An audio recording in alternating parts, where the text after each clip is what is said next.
the average paycheck lagged behind inflation in 2022, with higher prices hitting low-wage workers the hardest. My heart goes out for the Megans of the world, cited in this article, the stay-at-home mom. The single mom. Single moms are warriors.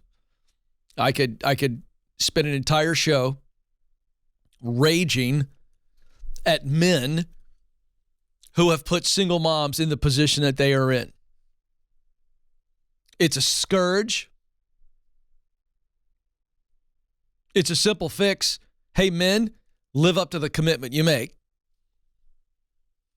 And if you can't be in the relationship, at least step up and support the kids that you squired. You deadbeat. Oh, yeah. You wanted to have sex, but you don't want to deal with the outcome. Separate show. Don't worry, Alex, so we won't do that show.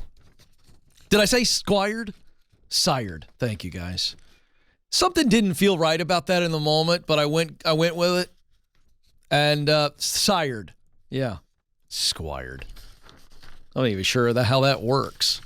But that's a separate show, or maybe not. Probably won't make Alex's list, but there you go.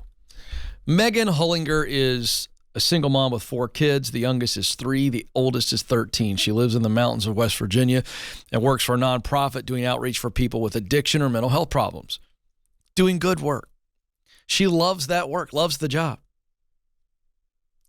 But her salary of just a shade under $25,000 a year is no match for inflation. Hollinger has figured out her everyday expenses. And this is limited, folks. There's more to this, but we'll go with this and I'll unpack this. Food, rent, and gas are costing her $1,864 a month.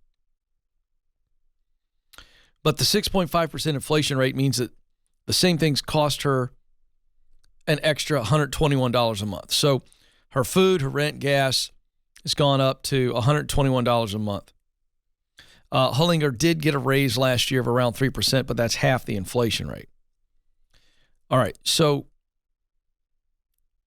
apparently her budget is cut to the bone. I'd like to get a look at it myself, but let's play this out. What we don't know is, does she have any debt? So getting rid of debt could mean as much as $150 to $500, $600, $700, $800, $900, $1,000 a month back in your pocket. But she's only making $25,000 a year. She's in the mountains of West Virginia, so your economic growth in rural areas is limited. So what does someone like Megan do? And if this is you or you know somebody like this, I want to get really practical here. What do you do? Because you feel as though I can't get ahead. Okay. And if you feel like you can't get ahead, you act like you can't get ahead. So we've got to change the emotion to, I can do this. There is a way for me to overcome inflation. Because inflation sucks for everybody. Nobody likes paying more. All right. But somebody who has no debt, someone who has margin, it's a nuisance, not a crisis. That's the difference. So what does a single mom do? She's limited. Well, the world is flat. Okay? The world is flat. I just talked to a couple this morning for a potential segment, and I haven't told you this, Alex. This couple, they both have quit their regular jobs. They started selling thrift items. They'd go thrifting and flea marketing, and they started flipping these items on eBay. And then as he was learning from other people on YouTube, decided to make his own YouTube videos. And this guy's got video background. And so his YouTube channel is blown up, and he made $500,000 last year on YouTube videos telling people how to resell items. In talking with him, I said, this is incredible for a single mom or a stay-at-home mom, would it not be? He said, absolutely. So Megan could just as one example, go to flea markets in the hills of West Virginia or whatever, and she could buy those items and bring them back, put them on eBay, go to her local place and ship them, and she could make anywhere from $15,000, $30,000, $40,000, $50,000, $60,000 a year. Getting stuff on the weekends or nights and then selling it. Increasing your income, folks, is still viable. Yes, she's a single mom. Where there's a will, there's a way. We get somebody to help watch the kids for certain hours. She can go work another job. Doesn't have to be online selling something. But the fact of the matter is, when your income is limited, you must raise the limit. Isn't it funny how the government, they keep raising the debt limit? We get to the point where we go, well, we're $60 trillion in debt, and we need to borrow some more. So we get in a fight, and we potentially shut the government down, and they go, you know what? All right, let's raise it to $70 trillion. And they just raise the limit. When now these idiots, these morons, they're like spending like drunken sailors. But you have to take the same idea and go, wait a second, we're just going to raise the limit. I'm limited in my $25,000 a year nonprofit job, so I have two options. One, I change jobs and make more money. But if that is not an option, or you decide it's not an option, then we have to say, all right, I'm going to make some additional money. How can I make additional money? Part-time gig, selling stuff, whatever, tutoring, whatever. You figure it out.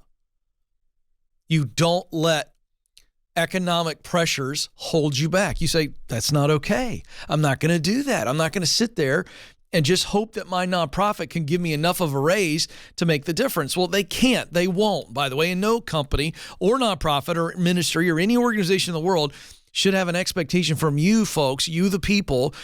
They should not have an expectation. You should not have an expectation that they have to give you a raise commensurate, in other words, a parallel to the cost of inflation. They can't do that. Everybody go out of business. The only people that can do this with seemingly little to no effect, and this is all garbage, is governments borrowing and borrowing and borrowing. But it does have an effect on all of us. There's no guarantee the American government is going to stay solvent. Boy, that's freaked out some of you right now, but that's a fact. So, yes, inflation has changed the game. So there are two things that we do. We've been spending most of our time talking about how do I go make more money? I mean, I'm going to tell you something. I saw an article this weekend, Alex. I believe it was the Wall Street Journal. Maybe the New York Times, I'm not sure. But it was featuring a young lady who now makes over $100,000 a year with a dog walking business. Started out with her walking three dogs. And then the dog owners loved her so much that they made a couple recommendations. Next thing you know, she's walking dogs every day of the week, multiple different dogs, charges $35 a walk. The opportunity to make money is there. So we got to increase our income, decrease our expenses, and then you're inflation proof. Hey, don't buy into the fear, buy into common sense.